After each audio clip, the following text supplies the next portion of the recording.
People keep asking me, are you going to write on safety or environment or geology or whatever?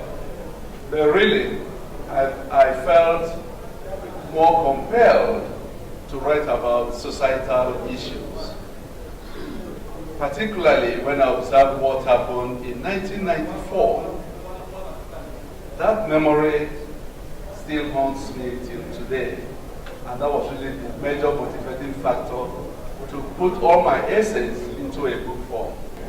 There was a wake keep, and when we had exhausted ourselves and we were sleeping, around 1 a.m., we were all dozing on chairs, and suddenly there was a loud shout, and we all woke up and went to observe what happened.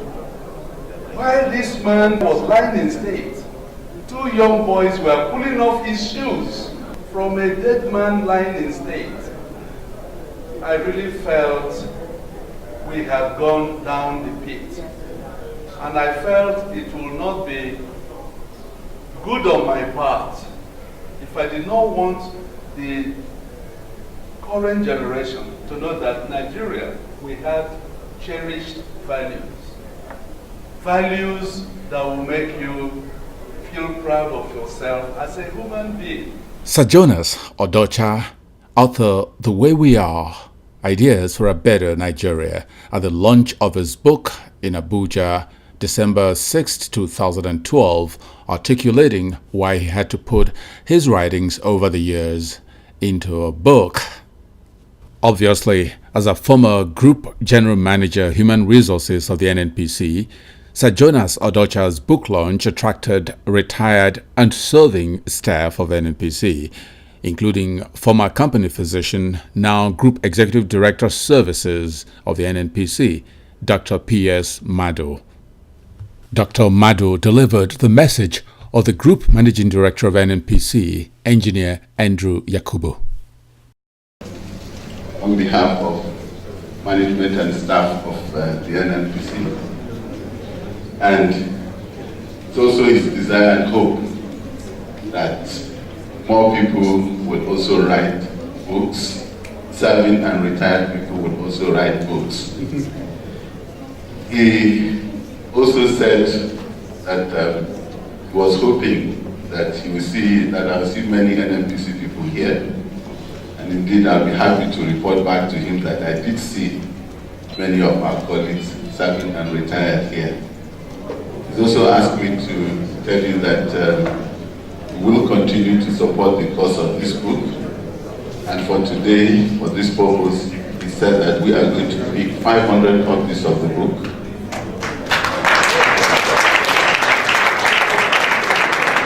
As stated earlier, one of the motivations for Sir Jonas Odocha's compilation of his essays over the years into a book is the following moral values in the country. And here is the Deputy Speaker of the Nigerian House of Representatives, Honorable Emeka Ihedioha, leading speeches on this issue. People no longer bother the workers. Students don't read. Your children, your siblings, your nephews, your nieces and cousins, everybody will have their fortune to tell you to help him or her to cheat. That is how bad society had become. I know that it was a crime for you to fail. Talk less trying to convince your parents that they must assist you. And I think for us parents, we're also assisting in ensuring that they don't succeed. We can't continue in this manner. The society will simply crumble. So honestly, we have a task. We have a responsibility to help the society to grow. The society must pick up. Where we are today as a nation is very disturbing. And there's no way a nation will continue in this manner and you expect that nation to remain a nation. It's not possible. Every fabric of our society is completely gone. Everywhere. We're not better, but at least those of us who have the courage to talk will continue to speak. That one of the deficiencies in our society today is that children are not reading books. If you don't read, you can't write. If you cannot write, you're semi-literate. There are many people who come out of university, those of us who are fortunate sometimes to be human resources managers, have great problems recruiting people. So, I don't know where we're going in a society where we have several universities and our graduates come out. I thought going to university was for the alpha grades. Today is all comers, garbage in, garbage out. His Royal Highness Eze Engineer Aghadi Ajuku of Ogbachaluvuru Autonomous Community, Abombise, Imo State, the ancestral home of the author Sir Jonas Odocha, talking on problems in education in the country, which elicited 2 chapters in the book. Also, Mr. Phil Chukwu, former Group Executive Director, Exploration and Production, NNPC, who stood in for Dr. Jackson Gayos Obaseki, JP, former Group Managing Director of NNPC, who was unavoidably absent as the chairman at the last minute, spoke on the problems in education in Nigeria. And a professor who wrote a paper concerning this matter said that in 2010, only 23% of people admitted into our universities had credits in English and mathematics. And that's worrisome, which means there are people in our universities who didn't pass English, who can't write or speak English very well. In order not to deviate from this very vital aspect of the book, The Way We Are, Ideas for a Better Nigeria by Sir Jonas Odocha, I'd like us to take a little break from the book launch and move to Sir Odocha's home in Abuja, where I asked him to put a sort of timeline and pinpoint when the decadence started in the Nigerian polity. Okay, let me put it this way. I think I can say that these cherished values started vanishing with the end of the Civil War in 1970. Yes, I think by the time we gained independence in 1960, we're still carrying on like the colonial masters had wanted us to do.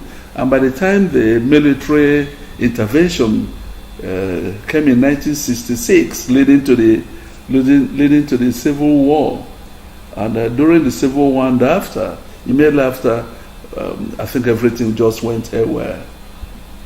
Yes. There were real issues, let's go back to before it really got bad. There were real issues with governance at that point that the military struck. And a lot of people still say it's not the right intervention. How did you think those issues, like the riots in the West, how could it have been, what would you have suggested done rather than the military intervention? Yeah, let me just recall that you had political crisis in the form of rigging of elections, and then you had the high level of corruption in the country as at the time, and the mutineers or the soldiers who carried out the coup at the time pointed out the corruption, the 10% issue, and then also the political instability. Well, I think soldiers shouldn't have been the people to have tried to intervene, because they're not really trained to govern. They're not trained to administer people, and their intervention really drew us back. It should have been there should have been the term internal cleansing by the politicians, like elsewhere. Or strengthening of institutions like the judiciary, the police, and all that. That would have really been the solution. But with the military intervention, force was sort of introduced, and then And the moment you introduce force instead of discipline and order, things will definitely go wrong or go haywire. So that I think there shouldn't have been military intervention, but the strengthening of institutions to correct some of those lapses that led to where we are today. Yes.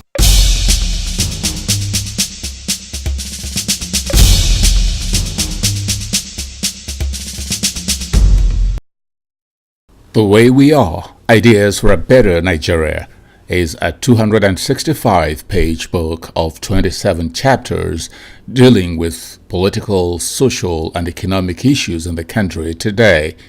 To put the content of this book in perspective is Professor Akachi T. Ezigbo, herself a celebrated writer and a close associate of the Odochas. The book is illuminating and of profound relevance to the present moment. It is a gripping read and should be made available to every Nigerian and to lovers of Nigeria. Jonas Odocha has a compelling style that draws the reader like magnet. But perhaps what is so amazing about the book is that though the subject matter, Nigeria and the challenge of nationhood, is a serious one, the reader derives great pleasure going through the book. This is largely a result of the author's style, a combination of humor and a type of native intelligence that I have encountered only in few writers who have written about the same subject. Some of the issues the author analyzes with remarkable competence are the climate of insecurity, violence, and the culture of mediocrity that have beclouded and arrested Nigeria's development, the failure of leadership at different levels in the country, the acts of injustice inflicted on Nigerians, especially in Igbo, before the Civil War, during the war, and since after the war. In the private interview, I asked Sir Jonas Odocha what he considers the best approach to addressing the injustices among the geopolitical zones, especially Ndibo. To be very candid, Nwora, we should, if we want to survive as a country, we need to go to the zonal structure, the 6-zone structure. Let me not talk of the regional structure that we ran several decades back. I think if we run the 6-zone structure, Nigeria will make better progress. We'll have enough funds for infrastructural development. We'll have enough funds for education, for health, for transportation and all that. Because if you come to think of it, if we are to run the 6-zone structure, we are going to have fewer representation at the national level. We are going to have fewer governments, for the various zones instead of the 36 zones, 36 state structure, which is really a huge waste, because most of these states, like you said, like you observed, most of these states are not really viable. Even though at the time of the request, those agitating for the creation of state will always tell you, look, we have enough to survive. And at the end of the day, once the states are created, everybody waits for the monthly allocation from Abuja. And then there's nothing like internally generated revenue. And that is the issue. At the book launch, the Honorable Justice Dr. Ngozika Okaisabo presented the book The Way We Are, Ideas for a Better Nigeria, to the reading public. The book The Way We Are, Ideas for a Better Nigeria, is as described, very hilarious, educating, captivating work. And I would also go ahead to say it's really impeccable to have this piece. I was privileged to have a preview of this wonderful piece of work, and And I recall Sir Odocha, who I call Ross, and the beautiful wife, whom I call the Big Sis, sending electronic copies of his articles to me, which I always derive so much joy in reading. At some point, I had to ask him to start compiling all this work so that others would also enjoy and benefit from his style of writing and the message it conveys. To the glory of God and to the service to humanity, I present this book in the name of the Father and of the Son and of the Holy Spirit. Enjoy the reading. Many speeches were made on the occasion commending the personal integrity of the author and his efforts over the years to address issues in the polity and prefer solutions. I must commend Sir Jonas Odocha for a good comparative analysis of post-colonial Nigeria and Nigeria today. I'm talking of between 60 to 80 to 85. We did a good comparison where we were very sane as a nation. Things were working very, very well. But post that period, 85 to now, we talk on the vices, corruption, indiscipline, nepotism, injustice, marginalization, real issues. I must commend you for having the courage. You will all agree with me. I used to share this when I was still in service in NMPC, that the biggest problem we have as a nation is that we don't have courage. On that premise, I salute Joe Odocha, a good brother, a friend, for having the courage to identify some of the vices today prevalent in Nigeria. I think the import of this book is not to criticize, but the import of this book is to see where are we, how do we move forward to be a better nation. If you read the reviewer's comment, it's very, very interesting.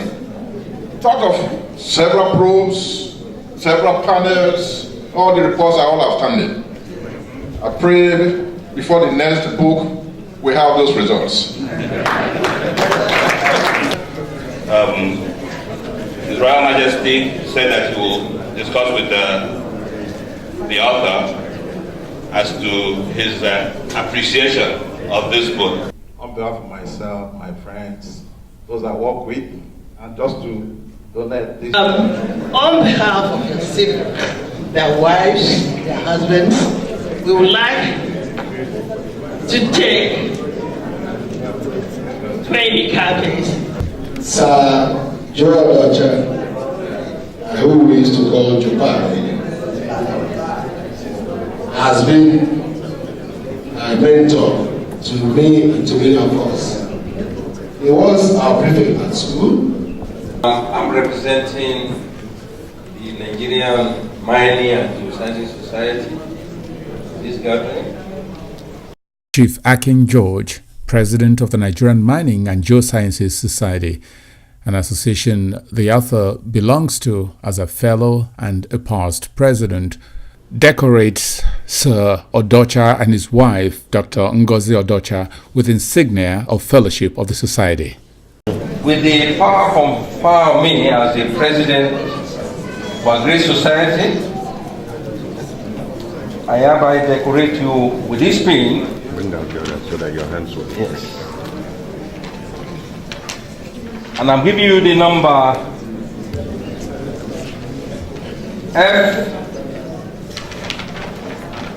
F0175A. Please a round of applause. Thank you, man. Congratulations. Well, Joe, we are proud of you, Joe, our past president, the fellow of the society, I'm decorating you with this lapel pin, and I want you to keep the flag flying. Thank you very much. In addition to this, I'm giving you, being a fellow of the society, I'm giving you a banner, fellow banner, and this is a membership banner. Let me hand it over to banner. And of course, we have the constitution of the society, and then the 30 years of NNGS.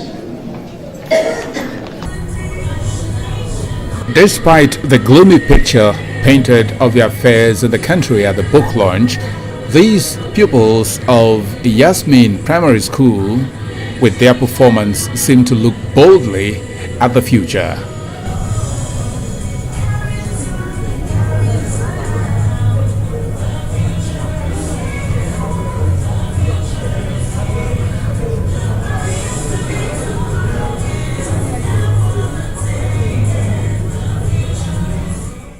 The vote of thanks after a successful book launch was given by the author's son, Jonas Odocha. Standing behind this man, my father that I have known for 30 odd years, it's a big shadow, very big footsteps. Even though I wear size 14 and he wears a size 9, but still, there are very, very big footsteps to follow. I now realize when I read some of the book, some of the art, the writings, the essays in the book, because he shares some of them. I've read a couple of them before they were compiled. I am very proud, and I see where sometimes I get my mental militancy from, because a lot of conversations we have about this, our country, Nigeria, I tease my dad that, let's say his generation failed us, because there are lots of us, we've always heard that the children are the future of tomorrow, the leaders of tomorrow, but we've seen that we have been recycling our leaders. Sorry for those that are going to be offended, but we have been recycling our leaders for almost 50 odd years. A lot of people in my generation feel that this country needs a bloody revolution, but I think what we really need is a mental revolution. It's a mental revolution. Blood does not solve everything. Nigeria is a very big country, and I'm very happy that my father wrote this particular book because it's a memoir. I don't get a lot of time to spend with my father. I live in Lagos, he's in Abuja. I studied in the US, he was in Nigeria. And memoirs like this, to me, are the most precious heirlooms that any child can receive from their father, because it's something you can work on. They say you don't know where you're going to if you don't know where you've been. I was not born in the 60s, I'm a Generation X baby. And when we read some of these things, when we read some of the words, we say, okay, could Nigeria be like this? Is there any hope for the future? I'm very proud to say that with writings like this, our generation has become the Facebook generation. We have the software generation. My dad wrote with slates. My child is going to be writing with iPads. But gradually, there's one thing that won't change: the information, the search for truth, and the pursuit of justice, especially in Nigeria.